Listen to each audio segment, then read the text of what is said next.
Hi guys, today I'm going to do something that's other than software development or cloud related technologies. I want to talk about tech, but it's really about this gadget right here.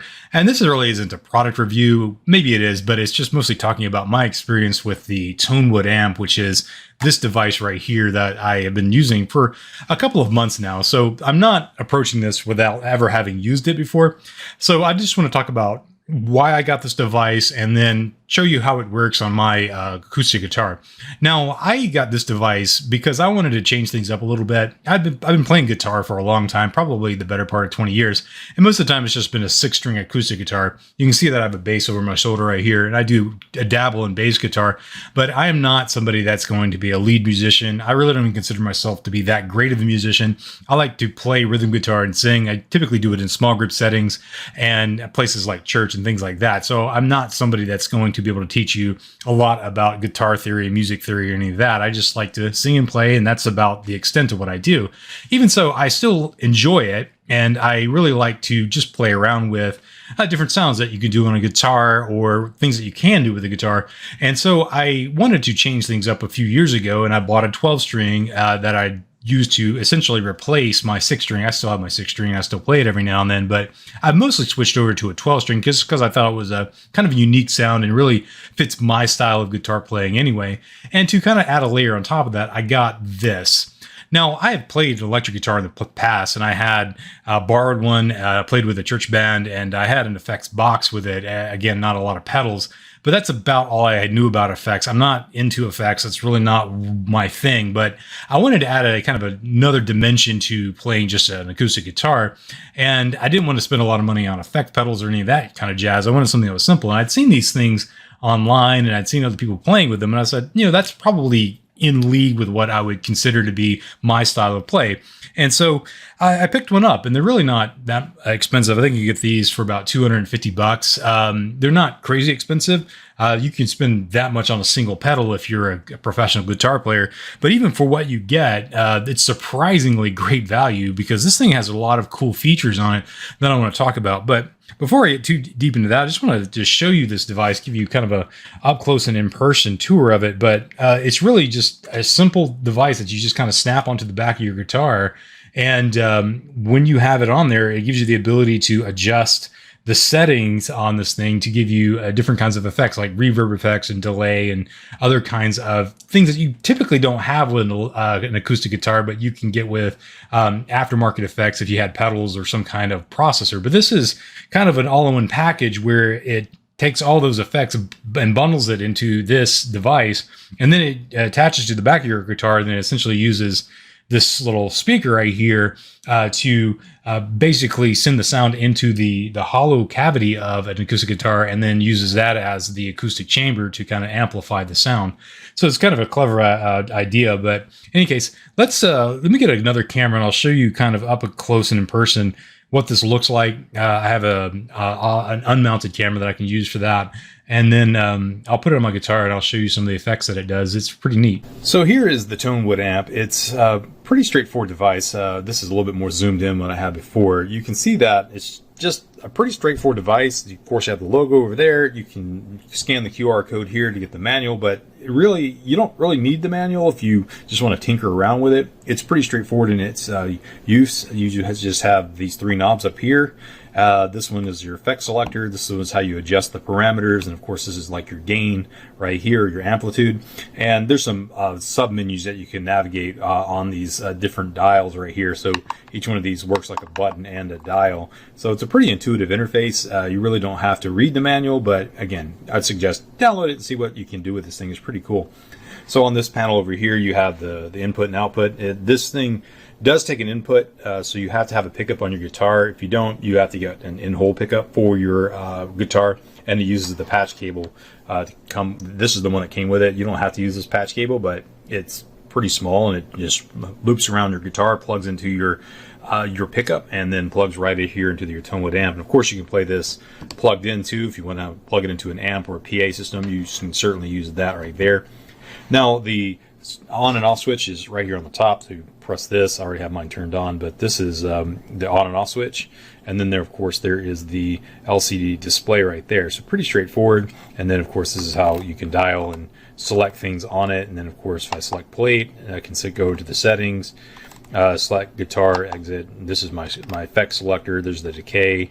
And then this is going to be the volume right here. So it's pretty straightforward and what you can do with it on these knobs and dials right here. And then this is the side that faces your guitar. This is the speaker right here. This is where you want to plug this in and then butt this up really close, as good as you can, to your guitar body, so that you have a nice tight fit between what this is going to do. So this is my 12 string. It's just a Takamine 12 string. Nothing particular fancy about it. It's just a spruce top with maple sides. Got a real warm tone to it. I picked this guy up a few years back, and I just really have enjoyed playing it. I put Elixir lights on it. So these are all the kind of parameters that you kind of have to take into account whenever you're playing with a Tonewood amp on your guitar, because it's going to sound different depending on what kind of wood your guitar is made out of, what the size of the body is, how many strings you have, the gauge of your strings, and so on. All of that impacts the sound of guitar, and this is going to pick that sound up and then do different effects on it. So take all that into consideration whenever you're kind of playing with this guy. But again, this thing is pretty straightforward. Now it just simply mounts on the back. Now the X brace, I've already installed it, but basically to do that, you just loosen the strings up. You don't have, they say you can take them off, but you don't have to. You can just loosen them up real good and then slip your hand down in there and just put it on the back side of your guitar, about right here, and probably about an inch or two from the edge. And then that's where you're going to put the Tonewood amp. So this guy just basically goes on with magnets. So you just slide it on there like that, and it's mounted, and you can see that it's held on there with pretty well with magnets. It's not going to go anywhere.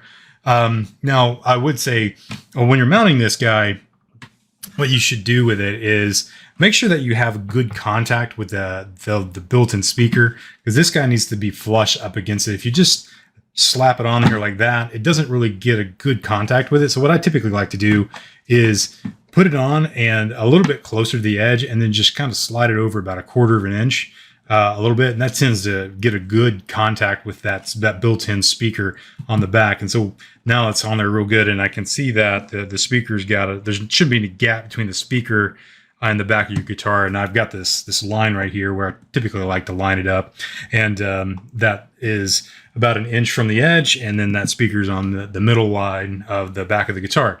And so it looks like that when it's mounted, and everything is good to go. And then to plug it in, you just take the input and slide that guy in, and then plug it into the input on your output on your acoustic guitar, and it just goes in there like that, and that's it. That's all set up. Now it has a lot of different effects on it, so let's go walk through a couple of these. Now I do want to just play some chords on this. Again, I'm not going to play an entire piece on this. I just wanted to show you the effects that I like and how I typically use them. If you use them differently, sure, comment down in this comment section below, or link to a video of how you might use these. I'm always fiddling with this thing to see how you might use it in different aspects. I'm just going to go through the effects that I typically like to use and how I use them. So let's start with the first one, which I think is the Hall effect. So the first effect is the Hall effect, and it's really just a long-lived decay reverb. And if I hit a note, you're going to hear it fade over several seconds. So that reverb typically will invoke some kind of contemplation or introspection. It makes it feel like you're sitting in a large cathedral or something like that. So it works well for more moody songs. So something that might be slower in tempo, or something that you might be finger picking, or something in a minor key, something like that. This is a really nice effect for that. So I'll play a few chords and let you hear it.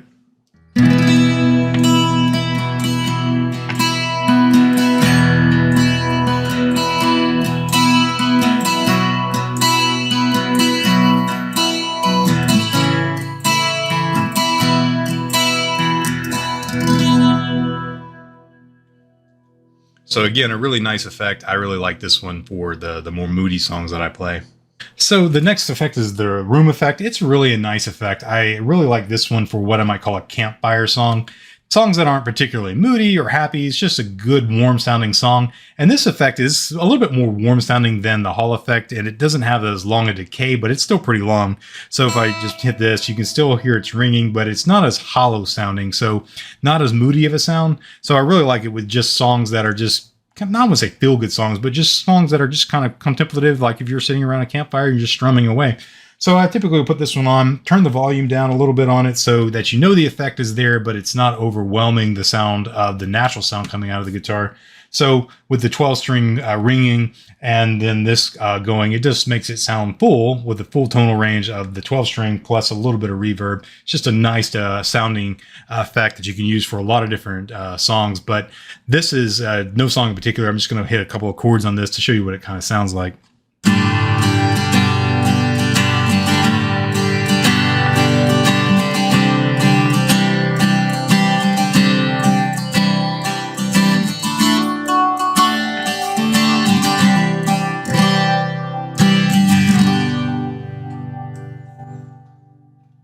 So lots of resonance going on there. It just will sustain for a long time. So really good for just having a nice song that you're going to be singing along to maybe, and having a nice warm sound to it. So the third effect is the plate reverb. And this one is my favorite of the reverb effects because it's a good all-around effect for a 12-string, because the 12-string already has a natural brilliance about it because it has the high G and then of course the courses on the B and the E.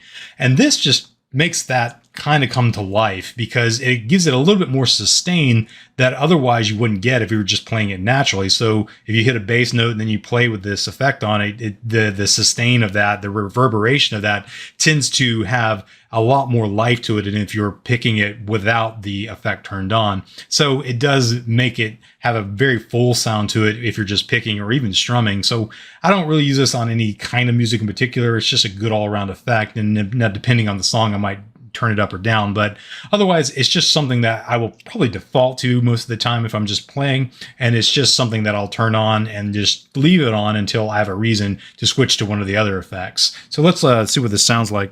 I'm just going to doodle around on this thing and show you kind of what it sounds like if you're playing with some of the G's and the high strings right here with the bass.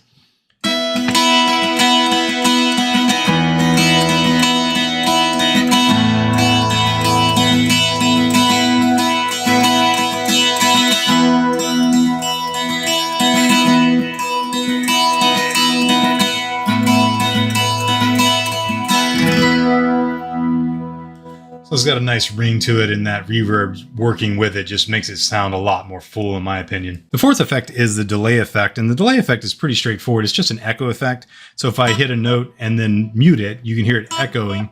And that is very useful if you're doing a lot of lead playing. So if you're doing like hammer-ons or taps, it will add a few layers to your tap. So it makes it sound like you're just shredding a guitar, even though you might just hit one note, you actually hear it 3 or 4 times as it's echoed.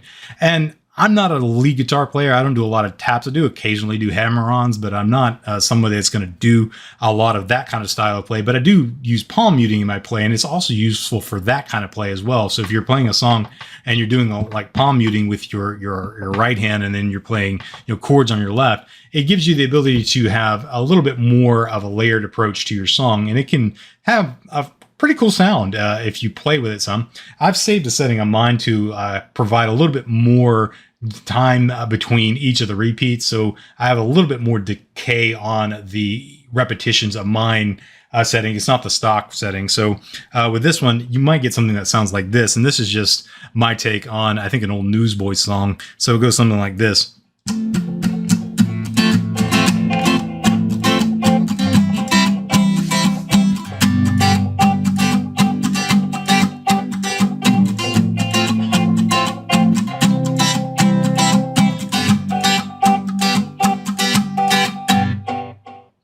So you can hear that echo, and you can use palm muting to complement that, and then it gives you a lot more layer to the song. So just kind of a neat effect and something to play with. Again, no master at it, but again, something to play with. So the fifth effect on this guy is called Tremdly, and it's basically a blend of a delay effect and a tremolo effect. So the way it works is if I hit a note, after about a second, it's going to add a tremolo to it. And then it's like that vibrato sound that you might hear. Now, for my style of play, this is not really a effect that I'm going to find useful because it just sounds muddy when I play. So if I play a chord and then change to another one, it's still got that tremolo going with the previous chord I played. It tends to sound a little bit muddy in my opinion. So it doesn't work for my style I play. Maybe it works for yours. If you want to show me how to use this, link it to a video in the video description down below or something like that. I'll gladly learn how to use this effect effectively. I just haven't figured out a way that works with my style of play yet. The sixth effect is called Leslie, and it's basically simulating a Leslie cabinet where it has a spinning magnet in the cabinet that gives it a tremolo sound than you would get out of the cabinet. Now, with this particular setting, you can basically have that simulated with a guitar sound. So if I hit a note, it's got a little bit of a ring or shimmer to it that you wouldn't otherwise get with a guitar. And that's a little bit subtle if you turn it down a little bit. I like to have it not so obvious, but it does have a little bit of shimmer and a little bit of reverb in the mix so that it just gives a little bit more character to the sound that you would get out of the guitar. And I like this effect on songs that are typically going to be a little bit more gospel oriented or kind of a bluesy sound. It just has that old rock organ vibe to it. And I like to use it for particularly hymns and things like that. And sometimes I'll use it when I'm capoed up high to simulate what I might get out of a mandolin. But this definitely doesn't sound like a mandolin. But you kind of get that similar effect. And with that, it just adds a little bit more character to it. So let's just do two different riffs on this, or two different progressions to show you what I'm talking about. So this is going to be like the kind of country gospel-y sound right here.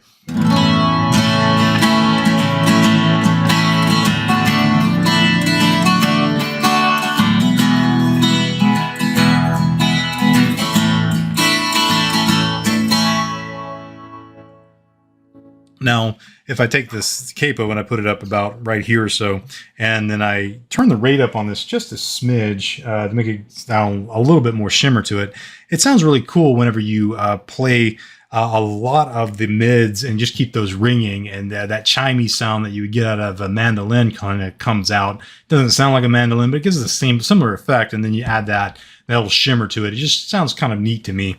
So let's just do a little bit of chord progressions on this.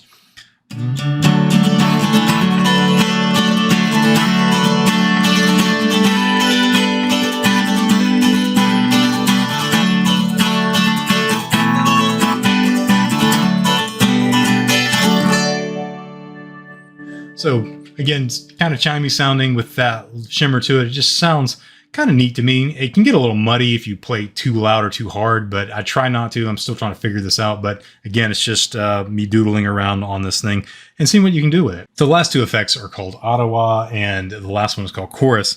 And Autowah is just simulating a wah effect. If you've never heard funk music, or if you've ever heard funk music, you've probably heard wah. And it's just kind of a neat sound. It really doesn't have any delay or any kind of reverb to it. It just kind of has a little bit of overdrive to what you already have on your guitar. And I don't really know how to incorporate it in my style of music. If you have some hints or suggestions, please let me know. I'd love to figure out how to incorporate this because it's just a fun sounding effect, but I'm just not really conducive to my style of play. So I'll play some chords and you can tell me what you think.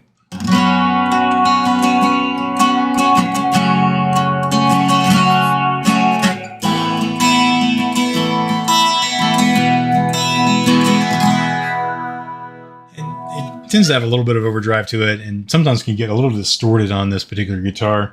But in any case, it's just fun, but I don't really have a use for it. And the last one is called Chorus. This one, I really don't have a need for it because I'm playing a 12 string. It's already got a built-in or natural chorus sound to it.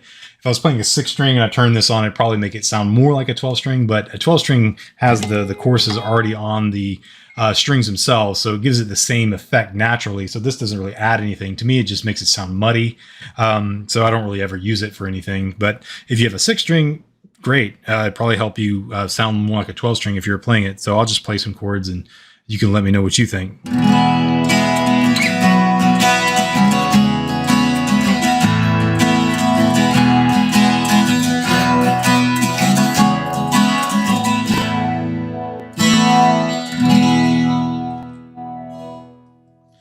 So there you go. There's all the effects. I just went through them. Now, again, I am not a master of this thing yet. I'm still learning. I'm still playing with it. So if you have any hints, tips, tricks, or what you just like this video, like, subscribe, comment. comment down in the comment section down below. I'd love to hear your thoughts on the Tonewood amp. I'm pleased with it. I'm still learning on it. I just think it adds a whole nother dimension to playing acoustic guitar that I didn't otherwise have. And combine it with a 12 string, it's just a nice package that you can get a really unique sound that you typically wouldn't otherwise get with a 6 string or otherwise. But again, thanks for watching and hope to see you on future videos. If you like this content, please consider subscribing to the channel by clicking on the subscribe button. You can also like this content by clicking on the thumbs up or share this content with your friends, and also comment in the comment section down below. You can also find me online at www.blaze.net or on Twitter at @TheOneMule. And as always, thanks for watching.